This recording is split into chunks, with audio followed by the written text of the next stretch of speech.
I just find it dead fascinating how you can go from being homeless to changing your life in the span of 12 months. Yeah, nah, when you put it like that, it doesn't make sense, but I've just always had this work ethic inside me. I've always thought I was destined for something better.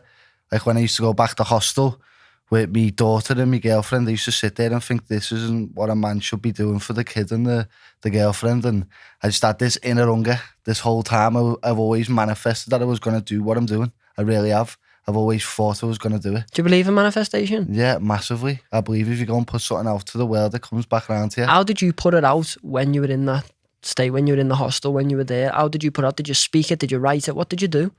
For me, it was always just being nice to people all the time, no matter what it was. I just like being nice to people.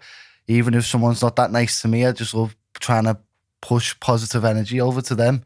When I used to earn money playing public pianos, I always used to go and, like, with bits of money that I had, I always used to go and help the other homeless people out with the wages I used to get for the piano, even when I was in the hostel myself, because I just thought that one day that's going to come back to me. And obviously I just feel like it's all there. Like, Are you religious? A little bit, yeah. I believe there's something out there that helps guide whatever you want to go and do. It's all about the energy that you put out towards it.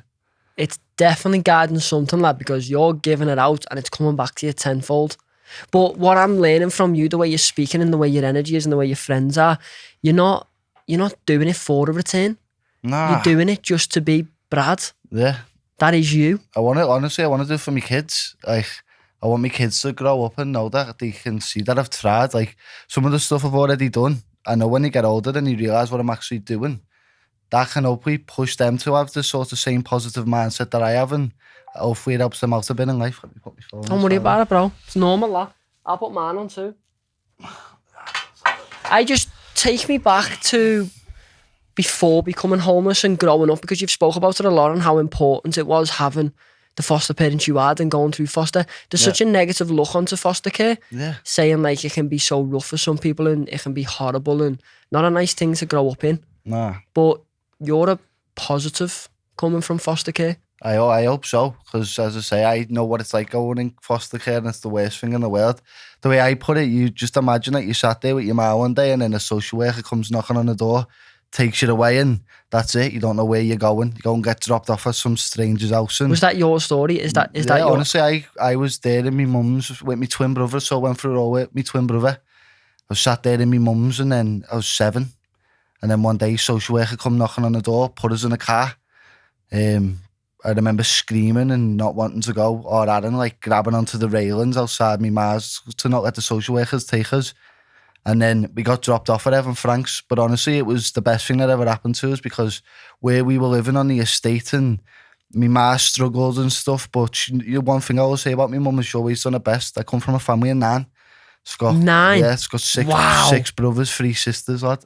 And my ma, obviously she had a lot on her plate and stuff, and she always done her best. And obviously when I got put in care at 7, it's like the most weirdest feeling ever, because I'd wake up of a morning and like, where's my ma? You know, like, where is she? And I'd think that like the next day it was gonna come round where I'd go and see her and stuff. And obviously once time when it went on, I realised that's where I was. I was a care kid and just had to deal with what I had. And then What was that like growing up, being in foster care? Was it hard in terms of like in school, and what did that create inside of you? Did it create anything? Yeah, so like being in care, you're always seen as different.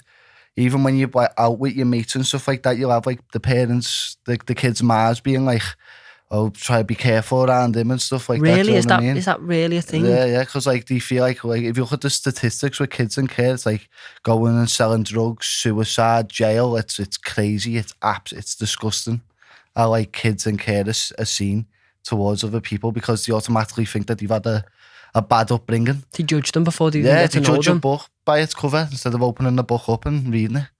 And I've had that my whole life, and that's why I became focused myself on the piano, because it was the first time where I'd sat down and I had no one in my ear, or I didn't feel like that weren't judging me. The energy I was putting into that piano, it weren't judging me back. And that's why I just become obsessed with it, because I was just a normal lad. I love playing football, love chilling with the lads and stuff. But then when I go back home, I hid it for a while from everyone that I just used to like listening to like classical and film music and stuff like that. I still wanted the lads to all my mates, but then I go back home and I turn into like... Live two lives. Yeah. I feel like a lot of young lads struggle with that. They live two lives because they're afraid to show what they're passionate about. Yeah, it's... How did you break that to merge the lives? Honestly, it was when I took up music in high school. So some of the lads in the school realised that I played then. And you could hear, like, some of the comments was like, oh, you're on a dead homophobic words coming at me because I played an instrument instead of kicking a football around. But you're the high poppy, you stood out. Yeah, all the time. And obviously being in care as well didn't help, because it's just another thing. It just kept stacking against me. And then obviously I just realised, hang on, like, I love doing this, and when I leave high school, I'm probably not going to speak to half of yous. Like, use that, like... So true. Like, you realise after high school that how many people are actually your mate. No. So I spoke to a lot of people in high school, and I speak to about 2 of them now. It's mad. It's so true, though, isn't it? It's so real. No, honestly. Would you say you're thick-skinned, like, got a lot of layers? Yeah. I don't reckon not much can break me. I've went through a lot, so... I just try and crack on with things now. It's not much that can actually affect me, I don't think. So you go through high school, you leave high school, and then when is the stage of you becoming homeless? So I was in year 9, I started playing the piano, and then I lost my ma then. So my head was just I was just a bit of a screw loose, to be honest. And then I found my girlfriend Abby in near the end of high school, and we lived. I was still my foster parents, she was in her nan's. Then Abby got pregnant at 18, and we didn't have nowhere to go, so her nan's was overcrowded to bring a kid up in there. I couldn't go back to my foster parents with a baby because you were getting on anyway, do you know what I mean? Yeah. And then just turn up with the full family. Yeah, so then we had no money, so we had to declare ourselves as homeless. And the first night we were in town in Liverpool 1, it was like a Saturday. We were on the street till about 11:30 at night, ringing a council with Phoebe at the time was about 6 months. And I was just like, why? I was thinking, how can this happen to anyone? And then they put us in an hostel, and just backwards and forwards, like small hotel rooms and hostels. And like, it was the worst thing ever, because all the other people in the hostels were all like drug users and stuff like that, and you just there banging on the walls all night and stuff like that. To have your family, the people you love and want to protect, surrounded by that, scary. Yeah. As a young man too. Yeah, because I was new to being a dad as well. You're new to being a man. Yeah. You're new to being an adult. Yeah. Never mind a dad. I got it with everything dead hard at 18, but as I say, there was a thing with public pianos in town that they do every year still to this day. And I used to just go out and graft my ass off, try and earn money on the pianos, and then I'd take it back and provide for my girlfriend and my daughter through what was people drop. What was like the most you'd probably earn on like a public piano?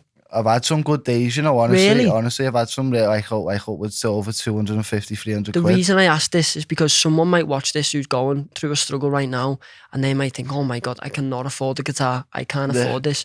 So the reason I ask is because I want them to see this as an opportunity to go and use the piano, to go and sing, to go and show them off so they can get that opportunity. Them public pianos give me a voice for other people to hear, and that's the bottom line of it.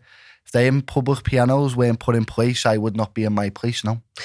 Who's the person responsible for them public pianos? Liverpool, I think it's just Liverpool 1 shout out to Liverpool 1, man. I've got to shout them out. They changed my life. They really did. They changed my life. Them public pianos are the reason that I got where I am now. That's why I'm sat in this seat now. It really is. Do you know, when you actually put that into context and think about it, I think it's so easy for us humans to just dismiss things because we've done it or achieved it. But when you actually think about that, you're in a hostel with your daughter, with your girlfriend, you're 18 years of age and you're playing public piano. And now you're coming off the back end of being with Gary Barlow on tour, you've got your own album coming out, you smash... Lads, do you ever think of it, or are you that much in goal mode? Nah, I'm in goal mode. Like, even with a few of my mates, they always say, like, aren't you realising what you're doing? Because I've actually done a lot in a year. Like, I remember I was playing public pianos, and like 5 months later, I'd done a John Lewis Christmas advert, got moved, like, put in a studio in London, and I was just like, what the fuck's going on here? Do you know what I mean? It was the maddest thing ever. Because I was just used to just playing out on the streets, and then obviously, the first thing I done was with Liverpool Football Club, so we opened up the trophy room at Anfield. So cool. And got to meet her in Russia and that, and then that was like the beginning of it all, like after the piano. Because even when I went on the piano, I didn't expect nothing of it. All these other kids have been classically trained their whole lives, most of them anyway, or have had an environment where they've had a piano their whole life, where I've had none of that. So I was just expecting I was like the run to the litter going in on that show. And yeah, but you're real and raw, that's the difference. I hope so. I try and keep it as real as possible, because as soon as you start trying to act fake or something, you get caught out of line so quick, especially in our city as well. When was it for you, like, when you realised, like, I'm good at this, but I'm also doing something here? When was that moment? I'd have to say about a year before I applied for the piano, because I would remember I used to sit there crying to myself, like, in frustration, where, like, I knew how good I was at this instrument, but why isn't no one there to listen to me? I used to manifest playing in front of thousands of people in my head, to the point where it'd bring this, like, emotion and this euphoric feeling in my chest, because I could feel what it was like when it happened. And then obviously that's part of manifestation, where I used to feel what it was going to feel like. And I used to get frustrated that it weren't happening, but I realised that you've got to wait for stuff. Like 100%. And I love the way you're talking about the manifestation side. You felt what you would feel in that moment. So you already had it up here and you turned it into a reality. Yeah, definitely. That's the beautiful thing. I told me twin brother that I was going to play in the Royal Albert Hall when I was 15. So sick. And then obviously I went, and I've done that now 3 times in a year, and it's the maddest thing ever. Like, from Homeless to playing in the Royal Albert Halls, like, not many people can say that, but I'm not saying that in a cocky way. I'm saying it where if I can go and do that, then whoever's out there who's got a struggle up in their head, like, mentally, or feels like they're greater for better things, then go and do it. Are you proud of yourself? Yeah, but not to the fullest extent, because I know I've got so much more in the tank to go and do. I feel more blessed than anything at the moment. I feel like I've been took on this journey, and I love making people smile. Like, as soon as I sit down at that instrument and I'm sat there in my trackie, and people would never expect me to go and rip out a piece of it, like jazz or classical, anything really. And I love giving that people that shock factor, and like something they never expected. For me, seeing people happy makes me happy. Being at a point in your life where, you've got everything to gain and you're looking up and you're manifesting things, what does someone's goals change from being, homeless to where you are now? Are they the same? Are they bigger? What are they like? What do you aim for? What are you looking for in life? So I feel like the reason why I'm not really proud yet is because my goals have never changed. I've still got the same goal from when I was a young lad. I want to be a world-renowned film composer. I want to go and get that new Pirates of the Caribbean film, or I want to go and get that new Harry Potter film. Do you know what I mean? Just any film, any big film. And I haven't got that yet. So I know I'll be proud of myself when I get the call off someone and they ask me to come and do that. Can you see it? Yeah, 100 million %. I can feel it in every bone in my body. I can almost say it's going to happen. I just feel. Do you believe speaking about your goals publicly helps? Yeah, but I kind of switch off to the whole public thing. I love reaching out to people and giving them positive messages and stuff. But again, with as well as me, sometimes social media, you can be perceived to be someone you're not, just off the smallest thing you say. Yeah. All I can say is I feel like I'm going to go out and achieve it. I really, really do. And I will never, ever stop until I do it. That's interesting, because what you're saying there is social media is a good place and it can have its down moments, but you try and not like consume it too much. No. Because you want to be go. Yeah, that's like people can look like they're living like the greatest life ever on Instagram. So true. But go and get to know them in person. I've met a few of them, lad, and I promise they're not living some happy life. So have I. Them people who are flashing Rolexes, good cars and that. Cars. And you're like, what are you doing? Nah, that's not, for me, that's not rich, lad. What is rich to Brad Kella then? Rich to me is that you've got a family, that when you walk in the door, I know when I walk through my door every single day, my daughters give me the most biggest smile in the world, and that's because they know that I'm a positive energy to be around. I'm a helpful energy to be around. Rich is not a thing you can be quoted for how much you've got in the bank. It's like some people have got so much money and yet it's so sad. It's so true. So it's sad. It's happening so much more in today's world. Yeah, because obviously you can live a false reality on social media. You could go and, honestly, it's so scary. I could go and get a picture next to some Ferrari parked up on Liverpool 1, put it on my Instagram, new purchase, in the caption. How many people there are going to think, oh my God, But I he's also think smashing you'd it. get so many comments going, Brad, I've just seen you take a picture with that Ferrari. That's not yours. That's what I mean, but that's the divide. I know. That's the divide, and that's why you can't win with something that's so divided, and that's why you've got to stay neutral and just not take it so seriously. From someone who's been straight through childhood, even now constantly facing challenges, where do you get that attitude from? Where do you get them beliefs from? Did God just come down one day and just go, yeah, Brad, have them perks? Honestly, I don't know. I used to sit there though and think like, oh, I've had such a bad life and stuff like that. I did have them times where I was down. I haven't always been like this, ever. Like, I had some horrible times in my head, especially like 17, 18 and stuff when I had Phoebe. Like, what hit me hard was when I didn't have my mum there to see me first daughter, because that would have like meant the world to me. But after I got it with so much shit, lad, I just realised what's the point? Like, I had no control over anything I'm sad about. None. Controllables. Yeah, I had no control over it. So I realised what I used to say, I'm going to have control over the next 20 years of my life. Let's just ride the wave and see what happens. And roll with the punches. Yeah, that's it. Lad, I'm so fascinated by you, and your story is so interesting. I find it like you're still so young and you're still so like, it's like any challenge that comes your way, it just bounces off you. It's like I don't want to say you were rock bottom, but I want to say you got to a point in your life where you were like... Nah, I was at a low point. After, so I was in the hostels for the best part of a year. And then obviously I applied for the show, and then I remember getting a call off the council. Me and my bird had just got accepted for a flat, and moved in there. I ended up getting a job in a peanut factory, and honestly, I remember sat there every day just like so depressed, like, because I was going home and playing these massive, in my way, they were like masterpieces, but then waking up in the morning and going packing nuts in a bag. Like, and the conveyor belt used to go round it like every second. They just make this noise every day. I was sat there making melodies in my head over the pattern of the sound of the machine. It was that's a belt of that. Honestly, lad, you should make a track about the peanuts. Nah, honestly, the peanut melody, lad. You should make the peanut melody. Yeah, nah, it was that was a point in my life where I thought I was done for. Like, this is me. See it all the time where like people just fall into like the alignments of work that they're not happy with, but because it's bringing money in and food on the table, you can't argue with it, especially in this day and age. So I don't even know what pushed me to go and step out of that. That's what I'm curious about, lad, because I love this podcast because Jibble, everything, like, this is just two lads speaking, and I'm curious and you've got all the answers. Yeah. And it's my job to get the answers out of you. I'm just curious how you can be sitting watching that conveyor belt of peanuts, just like eating one every 5. Yeah, I got caught a few times as well. well. I'd eat, like, come on, anyone would eat a peanut. How, like, did you just have enough? Did you just have had enough of life and was just like, I've got to make a change? No, did you put your daughter and your bird, or your girlfriend, sorry, before you? Yeah. Is that like, the change? It, in a way, yeah, but honestly, it was what you just said. I just had enough.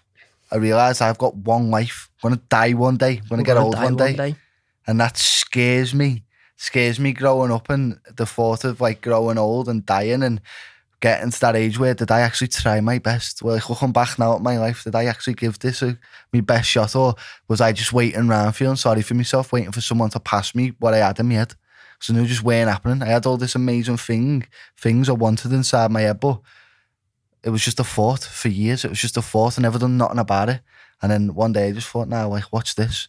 Because I had a lot of people doubt me as well. Like, you know, because I was a Scouse lad on a council estate who wanted to play piano like Beethoven. Do you know what I mean? Like, I had so many people who looked at me and laughed at me. Like, lad, what are you on about? Yeah, what are you doing? What are you doing? You sat there like... That's sad though, innit? The stereotype. Yeah, you've got it now, but it got to the point where I was like, watch this then. Sweet, watch this. Like, I was like, in my head, I knew, it's weird, I just knew it was going to happen. And is it weird to see that now everyone thinks you're the coolest thing since sliced bread? Like, the opposite to that, you know what I mean? Like, everyone, them people that were laughing at you, they're probably looking at you now going, my God, lad, can I come a show? Honest, you know what I mean? Happened. Do you know what I mean? It's happened. That's like the real life of it. Yeah. Like, everyone who was laughing at Brad Kella is now looking at you going, lad, can I come a show? Can you get me tickets? I think you're class. It's It's been a change. It has been a massive change. The way people look at me now, I can already feel it's changed a bit. But I've got like a good network of people around me, at my birds, like my bird and some of their family and me mates and me like obviously I just lost my foster dad like while I was on tour with Gary. So that's been like one of the hardest things for me to have to deal with. Like that was literally like 3-4 weeks. You say you lost your mother in year 9. Yeah. And you say you've just lost your foster dad. Yeah.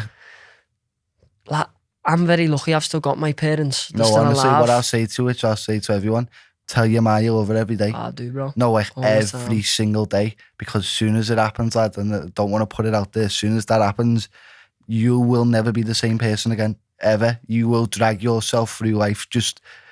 You'll never get over it. You'll learn to live with it. That's what happens with me. Like, you'll never be the same again. So while you've got it, appreciate it. I would do anything now to have my Maria. Anything. You know, obviously, if your mum passed in year 9, she never really seen the man you're becoming. Nah. She just seen some kids she used to see once a month in a contact centre with the social workers. What does that feel like as a young man now? It's horrible. It's the worst thing about being me. It's the worst thing about being me because I wake up every day and I knew I would have been able to help my mum financially. She would have been like the thought of my ma seeing me on a stage in front of thousands. I'd do anything to see her face because where we grew up, kids like us aren't supposed to do what I've done. We're really not. Like, I should have really been in jail now or selling drugs or chilling with the wrong people. That's where I should have been. And I don't know what happened. Like, my foster parents guarded me in a way where I just want to see the positive side of life, help people and do it all with a big smile on my face. It's beautiful, that, you know. I really it's do. Really beautiful. But yeah, that's the worst thing about being me is I just wish... Tell your parents you love them. Yeah, every day. Honestly, even the days that you don't, like, you can't be asked speaking to anyone, make sure you do it every day, lad. Do you realise at such a young age you speak with so much wisdom? Do you realise that? Are you aware of that? Nah. I think it's because of being, like, I've just lived it. I feel like I'm older than what I am in the head. I really do. Suppose when you go through like the care system as well, it just builds you stronger. It does, because once you get took away from your mum and stuff, you don't know what's around the corner. So I've always just been ready. I have for the next thing that was going to happen. Ready for battle constantly. Yeah, all the time. Like, because I knew how vulnerable I was then.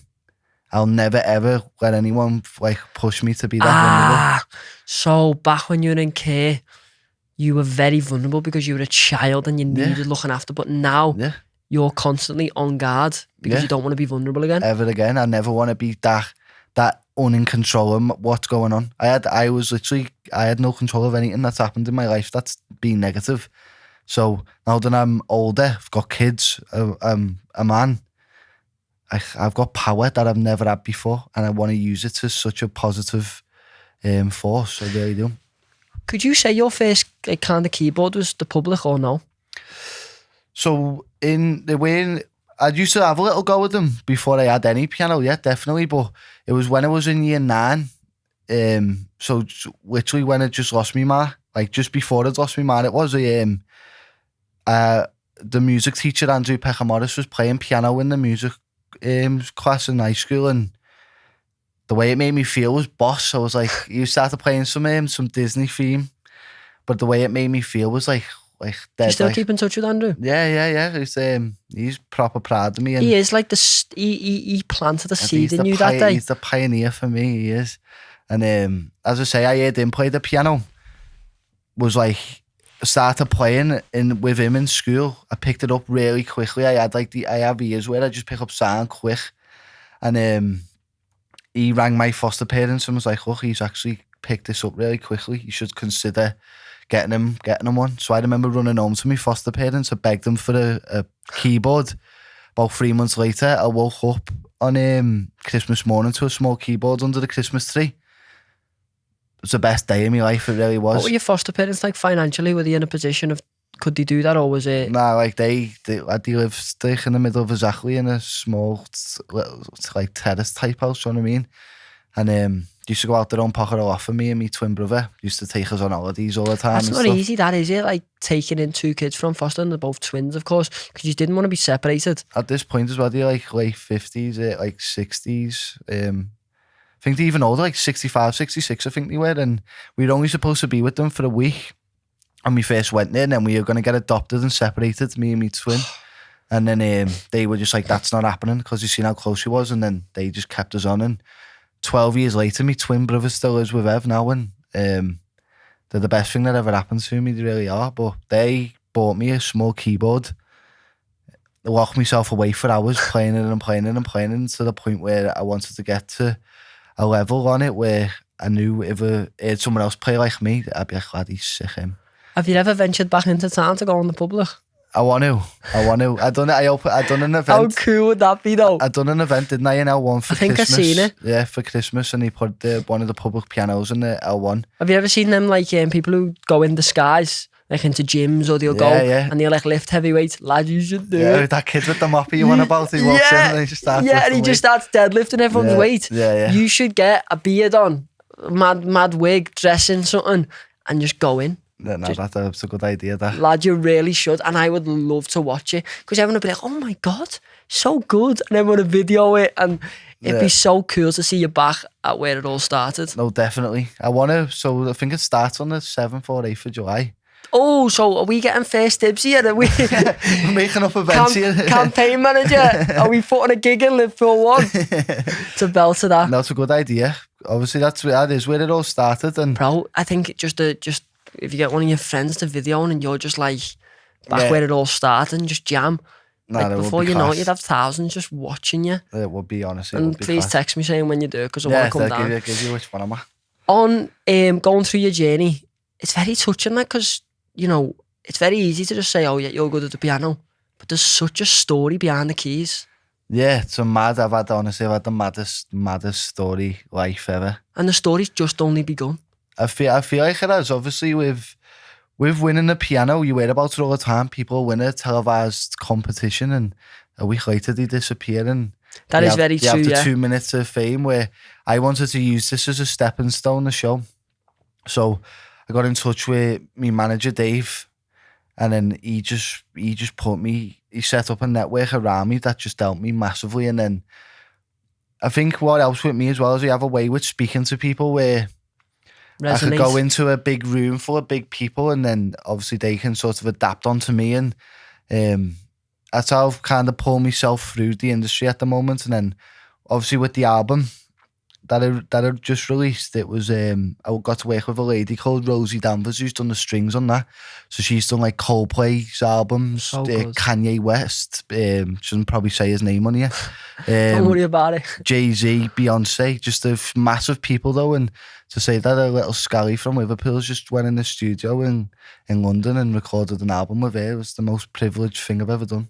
Do you think you'll ever see yourself any different than a little scally from Liverpool? Nah, that's who I am. And you don't want to? Nah, that's who I am. And it's those scallies from Liverpool that get a bad reputation, and it's those scallies from Liverpool who always get judged all the time, and people sort of say they know how we behave and stuff like that, and it's just so false. I've grew up like every other lad from Liverpool, and I've had it harder than most, and I've still went on and done something good, and in my head, I'm as Scouse as they come. I've grew up on people. You are a great role model for the young kids, for every adult to just look at and go, if you want change, just do it. You got to do it yourself. Honestly, you got to do it yourself. Obviously, it helps when you've got good people around you that'll push you, but there's only so much people can push you before they can't reach you no more. So you've got to do it yourself. Yeah, they say you can take a horse to water, but it doesn't mean it's going to drink. Drink it, yeah. That's so true, lad. We might turn this podcast into a motivational quote thing. Man, it is. When you were on the show, it was on Channel 4? Channel 4. And what was the name of the show? The Piano. And you winning that show, did you think you were going to win it? No. I didn't think I'd get past the first stage. When I first applied, I got asked to go up to Manchester initially, and that was to go and do like a trial run, before you're on the telly. You've got to do a trial? Yeah, they got to make sure that like you can at least play. I'm not blagging their heads like I can play. You can play and you can talk a bit, and you won't get too nervous and run away sort of thing. And so I told them my story in Manchester about how I've literally just been homeless, so just want to play the piano. And he was looking at me like, what? Like, I was there in my Monterex trackie. they didn't expect nothing of me. They really didn't. I could tell right away. Yeah, they judged it a little bit. It's not Like, natural. they just didn't expect nothing of it, and then obviously I started playing, and then I seen the producer knock one of the other producers What did on you the shoulder. play? An original piece of music named after me foster parents, Evan Frank. So sick. Yeah, and then about 2 weeks later, I went into Liverpool Lime Street Station. Walking down there, as soon as I walked in, the police stopped me as I was walking in, saying where am I going and stuff like that. Because I was looking dead nervous because I was about to go on a telly and I was dressed in a trackie and stuff. And Wait, then he stopped you thinking you were about to commit some crime or something? yeah, no, so I'd imagine it. So I'm stood there going into Lime Street. Yeah. Trackie. Yeah, trackied up. This accent. Yeah. About to say I'm going to go and Ketwig. play. Yeah. Well, then now a bit short. I'd say it's a bit shorter than this. And I said to him, I'm going to go and play piano. And he was like, lad, who are you trying to fool? Yeah, who are you lying to? Who are you lying to? And then the producer come over to the police officer and then pulled me away and just said, no, he's with us and stuff. And then from there, after getting stopped by police, about 20 seconds later, started walking towards the piano I seen. It was like a circular crowd around the piano. Seen Claudia Winkleman there. And then I sat down with Claudia, and it's like the weirdest feeling in the world because there was so many cameras on me, and at that point I weren't used to that. It was so weird. It's so interesting that if you never spoke a word and you just played piano, people would understand you, but the minute you speak a word, people judge. Yeah. So interesting that, isn't it? Yeah, 100%. It was. I've noticed it a lot before I went on the show as well, like a lot. But as I say, that police officer definitely judged me by me cover, and it was like, must feel like a proper dickhead now. Him, must do. He must do. Though, must probably looking, thinking because he fully stopped me, thinking he was cuffing me out of Lime Street. He really did. The way he was acting with me, and how like forceful he was being. Well, you're changing it. Yeah, you're changing it. I want to change the stigma, definitely. I seen obviously you're playing piano in a suit. Yeah. Like you got to get that trackie back on. Yeah. Got to ring Danny. That's what did they put in the mirror from black suit to from track suit to black suit or something. You've got to ring Danny and Kieran from Monterey, and you've got to say, lads, I'm going to wear a trackie for one of the shows. You know what? It's a classical Monterey vibe, innit? A Monterey suit. Lads, honestly, lads, you've got to get a trackie back on. It'll be class. Nah, I've always said this to my management as well. I've always wanted to go onto a big stage like the Royal Albert or something and go on in a trackie. You'll be the first ever person to do it. That's what I mean, and it's this massive standout thing, isn't it? It's not just a standout thing, it's also you. Yeah. You know what I mean? I'm not saying a suit's not you, a suit is you. It's what you deserve, but it's you. It's that Brad who was going through Lime Street getting stopped by a busy. It's that Brad who was going to the public piano. Yeah. That's Brad.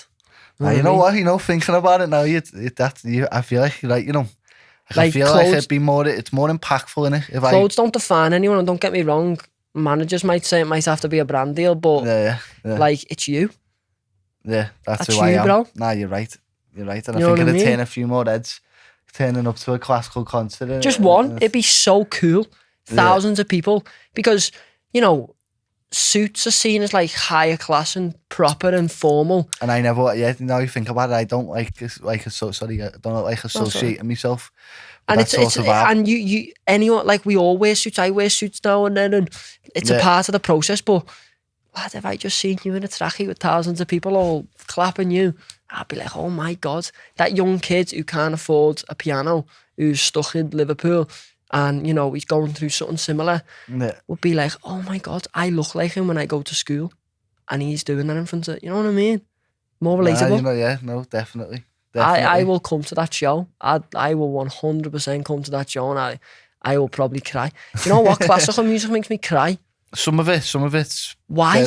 What is it about classical music that makes people emotion like just pour out? There's more time to think with the music, innit? You haven't got someone singing the words to make you. If someone sings a song about your ex-girlfriend, you're going to sit there and think about your ex-bird, do you know what I mean? Oh, she swears me. You're going to be in the weeds. But if we're instrumental music, there's more time you can put your own emotion into it. Like, it makes you think. I go on my own little story in my head when I listen to some music, especially some pieces on the album. It takes you to a different world. It does. It's like, I just go off on my own emotional adventure with that type of music. Don't get me wrong, I love listening to other types of music, but there's something about the space in that music that gives me more space up here to go and do whatever I want with. Apart from your own, which we will get onto, what is some of your favourite music? So believe it or not, lad, I grew up loving Eminem and stuff like that. And then I started liking film music. So when I was younger, I used to watch films, but not really watch them. I just listen to the music in the background and how it would affect the scene. It's so interesting, music, because you can have it, like in my word, you can have a clip, but then as soon as you add music, it adds emotion. Yeah. Straight away. Think about it this way, like, you know, the film Jaws. Yeah. What's Jaws without that? What's Jaws without that? Or what's Toy Story about? Like the Randy Newman tunes. You're so right. It's anything. I think it's so, because a lot, like, movies are visual. I think we ignore the audio. Yeah, I think we don't realise how important it is. It carries what's going on. It really does carry what's going on. It's hard to do it. It really is. Like, Hans Zimmer's a genius at it. So, like, if you look at like Pirates of the Caribbean and how if someone said Great. to you, Fantastic. But by if the way, someone said to you, like, yeah, you've got like a film here, but you've got to make music about like pirates and like all around this Caribbean islands and stuff, you wouldn't know where to start. That's why you've got to take you'll take yourself there to the scene, like the setting. Have you got to immerse yourself in it? Yeah, definitely. You've got to and watch as much as you can about it and get that vibe where, like, you got to imagine you're the main character and how euphoric it would feel. Like, you've got to be in it. You've got to be running from on the beach when he's running to the ship. Yeah. It's so interesting, that. There's a lot that goes into it. It is hard, but to be in that state, to be in that flow state of like being in it and thinking of the music, how do you get into that? It's just all mental. Can you just activate it, or do you have to have a cup of tea with 2 sugars and the temperature of the room set? Nah, I'm not one of them. I can put me down on an old pub piano and I'll try and get a setting out of it. Oh, lad, that's so cool. But there's a piece on my album there, Journey's End, as well, which like was about my time in foster care coming to an end. But there's a bit in it where it like drops down and stuff, and it's like it was about the time when I was just going pillar to post, not knowing what I was doing with myself. And as I say, with music you can do anything. You just speak to me about your album. So yeah, let me see it. This is yours, by the way. You've gifted me one. Yeah. So, wait there, have we got a marker? I want him to sign it. That's even better. I want him to sign it. Yeah, I'll give that. Lads. So that's number 1 on iTunes in the UK classical charts at the moment. It's called Phoebe's. Congratulations, by the way. Oh, thank you. You've got to like take moments. It is a big moment for me. I never thought I'd get there. Like, as I had a number 1 for my first album, so it's crazy. Number 1. It's mad. It's mad, especially when I've never had a lesson in my life. But I know, to you, not that it doesn't mean nothing, but I know what really matters to you is the emotion you give to the people, through the music. Definitely. When I read about the comments, someone said to me, I've just bought your album, and they like this piece and they like that piece because it makes them think about this and that. It's or even people tell me that I've impacted them enough to want to become a foster carer. That means that they're going to go and foster the kid because of me and change that kid's life. It's massive. Do you notice that some of this like tells a story as you go on 1 to 10? That's it. That's a story. That's a story of my life through an album, man. It really is. Really? Is that a pen? And as I say, it's called Phoebe's Melody. I have one like my daughter, my eldest daughter's called Phoebe. My little daughter's called Melody. So it was a play on words. Did you come up with this? Yeah. Lad, that is so impressive. Home to Me, Even Frank, Shelter, Revere of Isolation, Journey's End, Webs of Design, Levels, Phoebe's Melody, New Beginnings, Triumph. Is that where you're at right now? Triumph, yeah. That's how I feel. Like, I'm very triumphant after doing the rest of the album. I'd done 9 of the tracks for really quickly, to be honest, and then about a month or 2 later, then I recorded Triumph. So I was just thinking about that last piece, how it was an ending to the album, but the ending of that album was how I was feeling now. And Can I ask, is it hard? We'll do that in a minute. Yeah. Is it hard for you to write songs or create songs, about your life, but still experience? I find it very interesting. For me, it's easier. It's easier. When I've never been too good at speaking about my emotions. I am now. So I've got good people around me, but back in the day, I was terrible at it. I used to just bottle everything up, and I'd get on my own all the time, and that's when I'd let my emotion out. So as soon as I was on my own and have time on my own and space, that's when my emotions will come out. But I find it easy making pieces up about my life, because when I weren't talking about it, I was just playing music all the time, and I'd play in the moments of how I was feeling. Say if something bad had happened to me, or like even when I was homeless and stuff like that, I remember going and sitting on the public pianos and I'd make a piece up about how I was feeling right now, and this turned out to be one of the best things I ever done. Really did. So interesting. Maybe in like 10, 15 years, you'll have like a crazy night out, and then we'll get a tune called Crazy Night Out. Yeah. That'll be a belt to that. I'm interested to see what. So obviously, I want to make a lot more albums and stuff like that, but I'm interested to see where my brain's going to take me for the. I am too, because you're so album. connected to your music. Yeah. Like it's kind of like what happens next in Brad's life. Yeah. Like what happens next in the story, to see like what else you create. Is the stuff in the pipeline? There's I've got some mega stuff that I want to get out there. Campaign manager shaking. Is there anything we can speak about? Nah, Is the what are we allowed to say? What are we allowed to say and not to say? Like with the film stuff and that. I can say that. I'm allowed to. Sorry, bro. Sorry to put you under pressure like that. I'm allowed to say. So I had a meeting with a company called Warp Films. Sick. They've done like This Is England and stuff like that. So sick. We got to meet up with a director from there who travel down from London, I believe, to Liverpool, and basically they want to make a film about my life and me be the film composer over it. Sick. But again, that's something that takes so much. It takes so much time, and then. I can't say who, but I've had a call with one of the biggest actors in the world. And do you play it? Like, do you play you or no? I don't know. Like maybe. You know what I mean? Like, would you? Maybe near the end, like when I've grown up. Yeah, therefore. Maybe at New Beginnings. Yeah, that's it. I think that's a perfect title. It's a piece of played in the train station. Maybe at New Beginnings, and the new Brad Kella comes out and it's like. Yeah.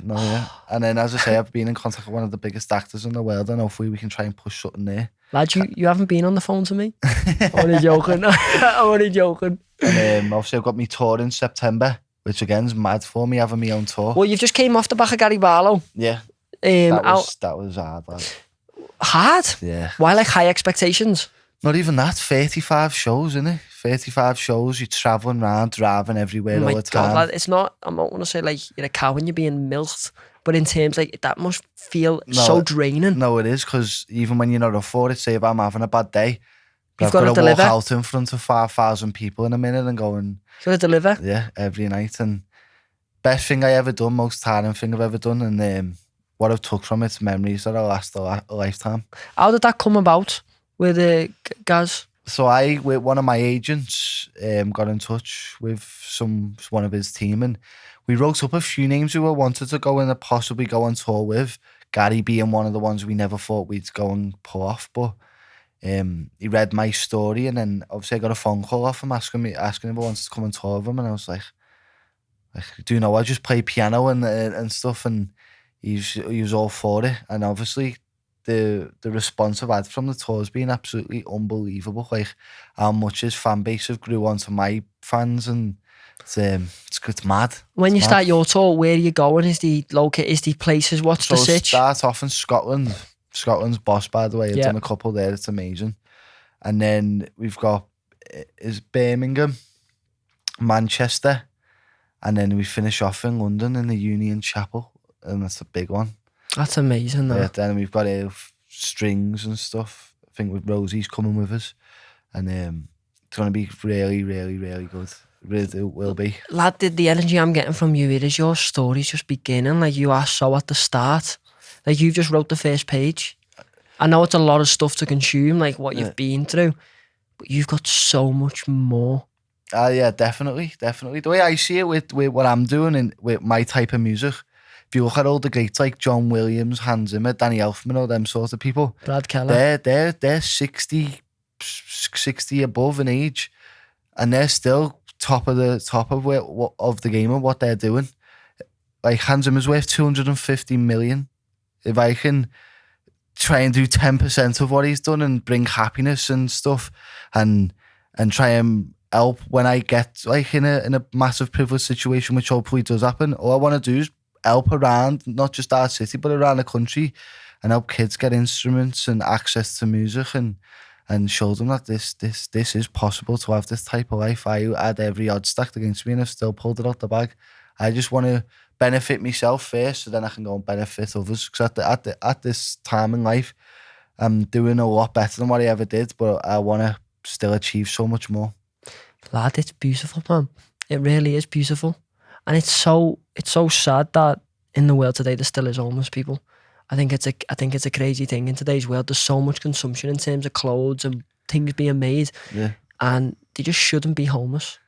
There's zero reason why anyone should be homeless. I know. Even if they're a bad person, though, you got to deep it, like how much money's in the world, and exactly, bro. And how much money gets put aside, how much stuff, like if you go into a restaurant, someone doesn't finish the scan, see how much food gets wasted every night at restaurants. That's what I'm saying about the consumption, like. Yeah, cause it's all that. Like there's so much product. There shouldn't be anything going to waste. So much space and so much empty space where they could do something. No one's even trying to change these homeless people's lives around. They're just like, if you can get in the hostel tonight, then you have to pay this. If not, sorry, you're in a tent outside. It's just a bit of a broken system, isn't it? It's bad. It's like the rich get rich, the poor get poor, and no one's really asked about how poor the poor get. But that's why people like you are so important, because you've been it, you've lived it, you've experienced it, and now you're flipping the scales. Yeah, you're allowing people to believe. The system will hate me. Like the system will hate me. We don't. We love you. And that's why you'll continue to grow, because you're for the people. Yeah. You are for the people. And that's the most important thing. And please never forget that. You never will. I just want to be someone in our city who's known for just being sound. I crack on with everything, and I always try and help people, and I've always got a smile on my face. Like I do try and be happy and as much as I can, and just try and live this life, get one go at this. If no one was to know Brad Kella, what would one sentence be to them, for them to get to know you? From a Scouser to another, I'd hope it was sound. Really? I just hope you think I'm sound. Sound person to be around, good person to talk to, and got good morals as well. Where can we buy this? I want you to promo it. Where can we get it? So it's available on everywhere in the internet. So you just type it in. Yeah, everywhere on the internet, and then some like all the stores as well. Go out and buy it, people. Support Brad. He's an absolute legend, and I am so grateful for him coming on today. Like, your story is really one of a kind, and I'm so interested to see where it goes next. That's gonna be good.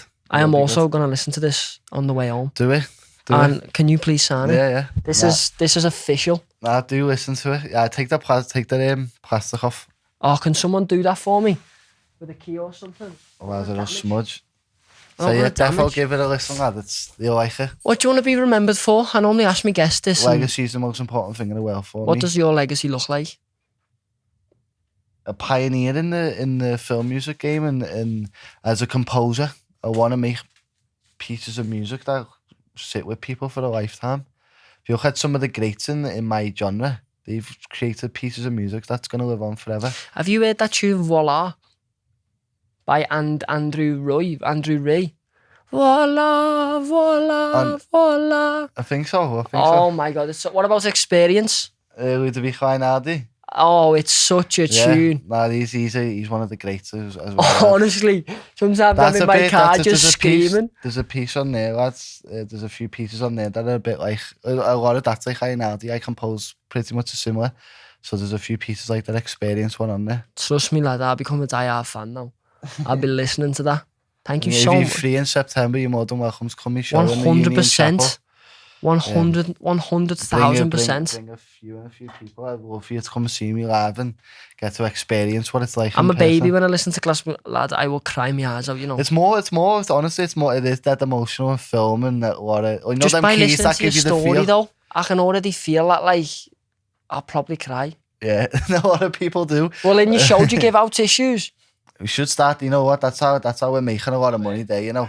Get it giving out the tissues. Get a dealership with a tissue brand. With a tissue brand. Yeah, in the little thing there should be a box of tissues and them little pouches. Yeah. Just one. What is it? Kleenex? Is it? Yeah, all of them. All of them. Lad, honestly, am I getting commission? I'm coming up with the ideas here. You know, maybe we could do a video Like I come to the show, oh, tissues. I reckon a class video would be the one where I'm dressed in a tracking and all disguised up. That'd be a class video. Honestly, lad, if any brand deals come off that, commissions coming in my way. I'm so grateful for you coming on, brother. Thank you so much. Nice one. Thank you.